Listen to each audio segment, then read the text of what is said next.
Hello everybody, welcome back to Live at the Gig. Today I'm here with Reece Mastin here at Collchella. Thank you so much for joining me. Thank you for having me. No worries. How do you feel to be here at Collchella? It's raining and wet. I wasn't expecting that. But other than that, this is nice. This is lovely. I didn't actually finish school in Adelaide, so this is the first time I've been in a college. Yes. So yeah, this is nice for me. Hopefully it stops the rain. I think so. I think we're good. I think we're just about past it. Fingers so crossed. There'll be a lot of muddy people, but they'll be happy. My white shoes will not. Well, mine have already. Oh yeah. They're done. They're done. These are going in the bin. Good Night is such an iconic song, definitely one of my favourites. Do you remember the first time you heard that song in public unexpectedly? In public unexpectedly?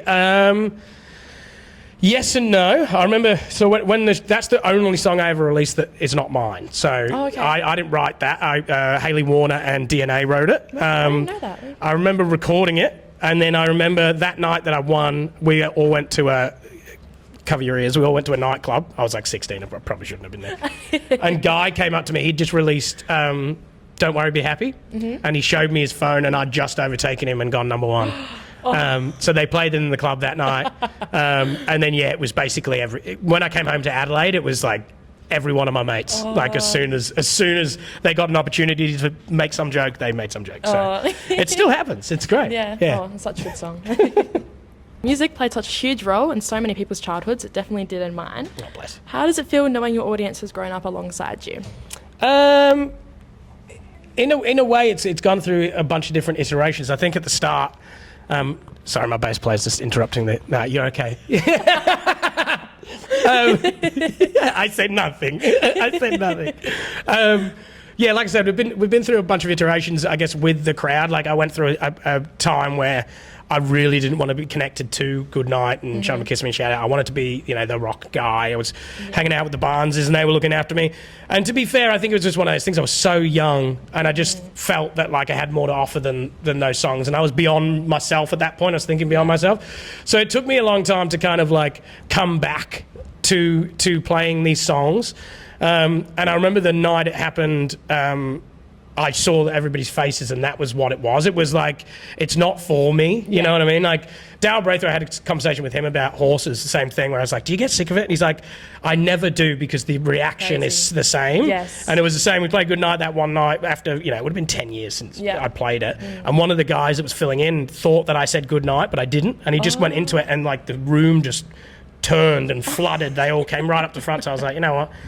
I need to suck it up and get over it. And I think now, looking back as like the artist I am now, the music I'm making now and the music that I made then, you see a lot of people coming in that love the new singles, but they also grew up on Beautiful Nightmare. Definitely. So yeah, it's weird. I definitely feel old now. People are like, I was listening to this when I was like 3 or 4 years old. I was like, I was 16. I felt young then. Now I'm like, oh my God, I'm an old man. I would have been 4 at the time, I think. Yeah, baby. See, I'm old. I'm getting there. Surreal to think I'm getting about. there. Almost a heritage artist. You're close. I discovered you, when I was about 4 years old during Slimefest on Nickelodeon. Oh God, Slimefest! I remember that. Did you get slimed? I did get slimed multiple times. I think we did a few. I did one that was just a performance, and then I think one I actually just went. They rang me and they were like, "Do you want to do it?" And it's really fun. Yeah. It's like when you're a kid and you see those TV shows, and then you get to be on the TV show. I was on like Warner Brothers, the like Looney Tunes show, and I was like, wigging out because I was still a kid. So I'm like, I watched Spider-Man on this TV show, and now I'm here. So yeah, they were good. Crazy. Slimefest was a big vibe. I don't think they do it anymore, do they? No, they don't. Since they tried to take Katy Perry's head off in one of them, I saw that. So I think that probably had something to do with it. Did you play with Samantha Jade, or was Samantha Jade on the same lineup as you? I think she was on the same lineup. Because I think there was me, Sammy, Stan Walker, Jess, Veronica. It was basically the whole Sony roster was on there. I think that was the first year I discovered it, and then that's how I discovered you. There we go. Thank you, Slimefest. Yes. Speaking of that, you are an Adelaide boy. Going to Golden Grove High School is very close to where I live. Literally everybody knows you. Do you have a memorable moment from that time when you won the X Factor and how everyone reacted in your school? Yes. I remember saying to Guy, and I had a security guard looking after me called Noel, and he was a big boy. And I was honestly, I was shitting myself going back to school.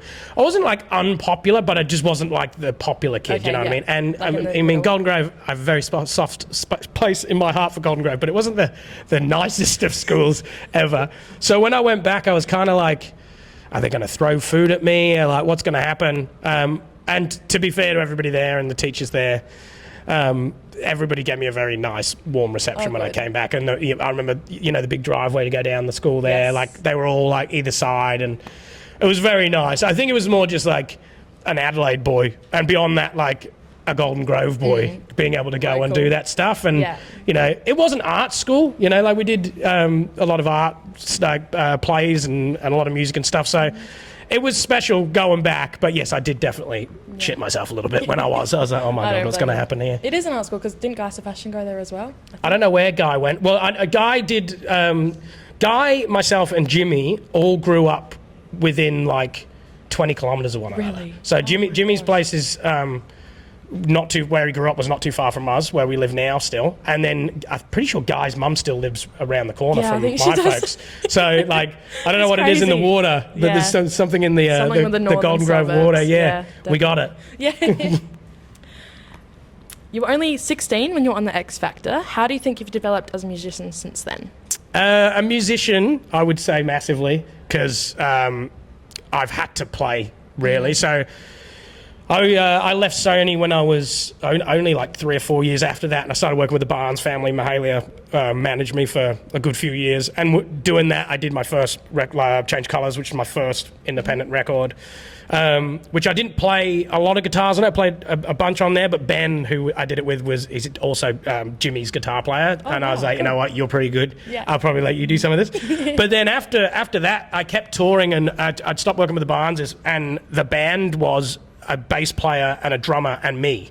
So I had to become the lead guitar player and obviously lead vocals. So I did that for maybe like 4 years, just playing by myself. And there's a lot of guitars in my songs, so I had to try and like reinvent how to play for my own stuff, which like changed me as a musician. Now I feel very uncomfortable without a guitar. Not uncomfortable, I never do it. Feels weird. I never want to put it down, and the boys always, there's been a couple of shows where I've put it down and we've got a bigger band or whatever, so I'll just sing for a couple of songs, and they love it because I get to move around a bit more and make a dick of myself normally. But yeah, I love the guitar. I love songwriting. I think that's my main passion other than playing live. So I think just over the years, just having to do it, like forcing yourself to do it, really changed who I am as an artist. But no, I'm joking. How you going, man?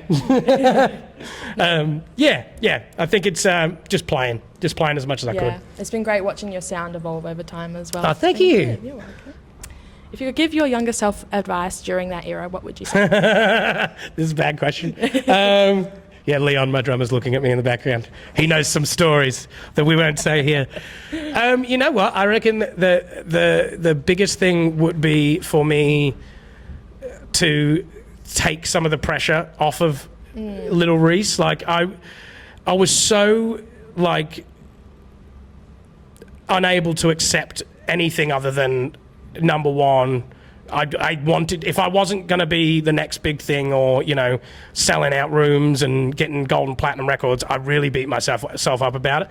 So I think that just taking a little bit of pressure off, any of those young guys now, same. It's like, you don't need to be number one. You need to be able to measure your own success professionally in your own mind and go like, this is enough. Like, at the end of the day, like, it's the same as Instagram. People are like, oh, I got less than 1,000 views. But it's like 800 people stopped and watched your video. Like get over it. You know what I mean? There's a million people in the world. It's like, if you're happy with your worth and you feel like the people around you are, happy with who you are and where you are, then you should be fine. It's no one else's business. So I would say that. Just take a bit of the weight off him. I love that. That's good advice. I'm glad your mindset has changed now. Had to. Yeah, true. Ever since COVID, you've been back on the road constantly, and I think you performed around 100 shows in 2023, something along those lines. I think we got closer to 200 in 2023. Wow. Yeah, there you go. That's crazy. Which songs never fail to get the crowd singing?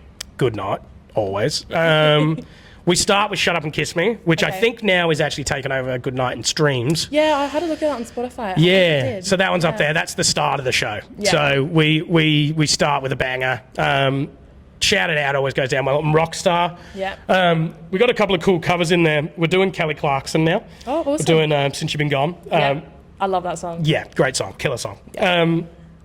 But I love metal music, and Day to Remember did it. And I thought, right, I'll have a bit of that. So we're doing that today, and then we've got a bunch of My Chemical Romance in there. We do Welcome to the Black Parade. We've just started doing that. And one of Mum's favourite songs. Yeah, it goes off. It's weird because we don't have a piano player, so the piano's on track. Oh, okay. So people kind of look around like, what's this? But as soon as, the first lyric comes in, everyone's like, it's the song. It's like our Bohemian Rhapsody. Everyone knows it. Everyone knows it. So that'll be good to hear it tonight. It's going to be very good. Tonight's just a party set, so awesome. I've got all of my big songs and then a couple of smaller album things, but mostly it's just hits and bangers and covers of fun stuff. Yeah, it's going to be good. It's my first time seeing you. I'm stoked. Oh, it's going to be a good one. You picked a good one, apart from the rain. Oh, yeah. Well, it's cleared up, It's clearing up. We're getting there. Hopefully. Oh, there's a dog. Oh, cute. ADHD. Let's talk about your newest single, Wembley. Yes. Such a great song. It feels different from a lot of your older music. Can you tell us about the creative process behind this one? Yeah, well, this is the first of the new sound. So it is classified metal, which scares some people. The next song is quite a bit heavier than Wembley. So it is going to start going down that road. But I think it was just like, I tour so much that, we were releasing songs. We released like On the Run last year, and there's been songs like The River, and there's been stuff out there, but it's just been so much concentrated on the road. I mean, it's how I pay the bills, so there was no way around it. And then with that, there's not heaps of money left over to create music. So when I did, I just put it out and hope for the best. But it had no structure to it. Okay. So I've started working with a friend of mine just on basically what the next 10 songs should sound like and be like. So they're all in one kind of...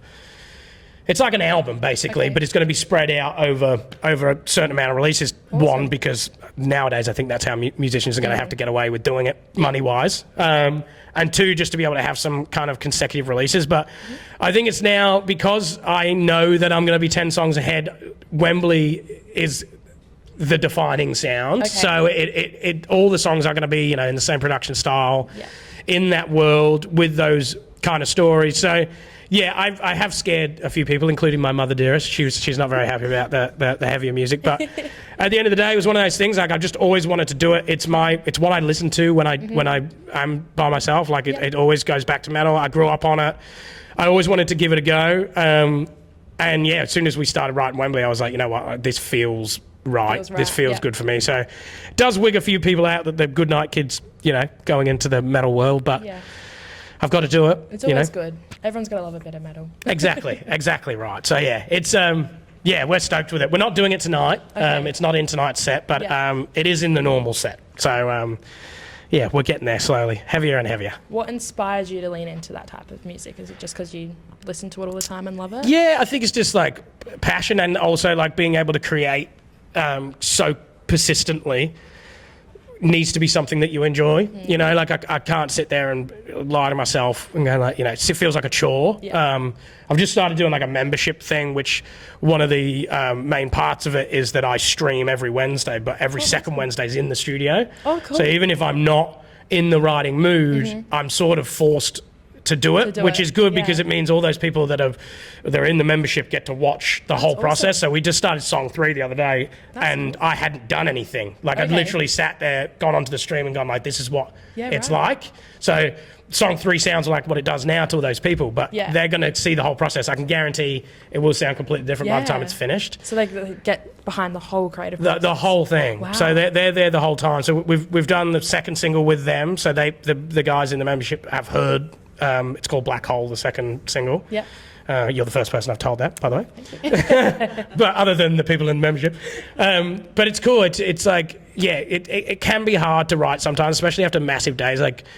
I'm self-managed. Samantha out there who's doing the merch, she does the bookings for me, and she's also the tour manager, and awesome. She's great. She's my best friend, and it's literally me, her, the band, and a couple of people every now and again will jump back in to help. So it is really hard. So to get to the writing process, sometimes you can be like, you know what, I just want to have a beer and go to bed. But then you're like, nah, let's get it done. Yeah. And when there's other people there in the in the stream and stuff, it just kind of motivates you that bit more. Definitely. All right, let's get something cool down. Yeah. It's almost like you're performing again. Yeah. So yeah, it's fun. It's definitely it's easier to write doing this kind of music, you know? Yeah. It's fun. That membership thing's really cool. Yeah. I'd love to see more artists do that. Yeah, I think it's a new thing, to be honest. Like, you know, you can't really make money out of your streams. I mean, like, 1 million streams now is $6,000. You know, having a membership like that is one, every dollar that goes into my membership goes into funding the music. So once we get to a point that, you know, it's every month it'll get paid out, it'll go straight to the studio, and that will go into the mixing, all mastering, and it will go into the promo and stuff like that. So it's running its own engine, you know, and then the live stuff can be where I pay my rent. And do all those kind of things. So I do think a lot of artists are going to start doing it. And the same thing, like, it used to be so cagey about music, and you'd be like, I don't want anybody to hear my song before it comes out, whereas now it's like, oh no, like John Bellion was the reason that I did that, because he had a Discord and literally wrote the album on Discord. That's awesome. So everybody knew the songs. Yeah. You know, it was cool. It was a good idea. A little deep insight. I like it. You've had support from Australian rock legends like Jimmy Barnes and Chris Cheney. What did it mean to earn respect from artists you grew up admiring? Well, to be honest, I didn't actually know either of them as a kid. Well, I didn't grow up here. I grew up in England, so even when we finished the show, like, I had only been in the country not that long, and I was listening to metal music, so I wasn't really listening to Collchella or anything like that. So when I got to the Barnes house, I didn't really know who Jimmy was. You know, it was weird because, like, there's a lot of, like, I felt like him and I were just similar as people. Like, you know, Haya would always say to me, she's like, you and Dad are the same. Like, we'd always, you know, I'd have nice rings on and stuff, and I'd chip it like the second day after I bought it. Like, she's like, Dad's the same. She just like walks into walls and stuff like that. So I was hanging out there, and I didn't really realize. And then I started listening to Chisel, and, you know, he was 17 when he did those first records, and I was like, this can't be your dad. It just can't be. And then to hear that he was 17, you know, that put a firecracker up me. And, you know, I did Change Colours in their house in Jimmy's studio. It was pretty special. And through that time, I probably was when I started to realise whose house I was in, you know. But at the same time, it was nice because I met him not knowing who he was, and he treated me like, you know, a young kid that his daughter was trying to help out. And, you know, he was happy to come in and sing. And then I met Chris, and they're awesome. They're so lovely, very, very lovely people. So I feel very blessed to have worked in their house. My dream people to interview. Oh, you reach out, man. Like, you'd be surprised. Haya would be the person to talk to, because she's the boss. She's the boss. He will do as Haya says, I imagine, because everybody else does. Speaking of artists, who do you currently have on repeat at the moment? Oh, at the moment, Bill Murray. I like that new record he's just put out. Not Bill Murray the comedian, the band Bill Murray. Bad Omens. I love the Bad Omens. There's a band called President that's out there at the moment. I've got them on repeat. And then there's an artist that's like similar to me. She was very much a pop kid, like a K-pop kid, and now she's like heavy. Her name's Poppy. Oh, okay. I don't know if you've seen her before. No. She's this very like pretty little girl, and she gets on stage and just like slams it. Really? Yeah, it's killer, man. That's unique. She's pretty awesome. So yeah, a lot of at the moment it's a lot of metal because it's, you know, the new record. Yes. There's a lot of metal, but yeah, the Bill Murray one's probably my favourite at the moment. That's a heavy record. It's sick. Some great tunes on there. Got to get those influences. That's it. And finally, if you weren't making music, what do you think you would be doing? Well, my dad and mum are here today somewhere. I don't know where they are, but I would have probably been an electrician. Not a very good one, mind you. I'm staying here this week because we got Mildura next weekend. So the boys are flying home tomorrow and they'll fly back. So I'll drive up to Mildura with my dad. And awesome. He's already worded me up. He's like, "You coming into work this week to help me out?" I'm like, "No, Darren, absolutely not." I've done it a couple of times. You rock up at the house, it's got Mastin Electrical on the side of the van, and then they're looking at me like, "Isn't that the kid?" I'm like, "Yeah, that's the kid. I'm putting your fan up for free, mind you. Darren never pays me." So yeah, I would have been a very bad Sparky, I imagine. Yeah. Well, awesome. Thank you so much for joining me. This is a very full circle moment. So thank you very much. Appreciate it. Go check out Wembley if you haven't already.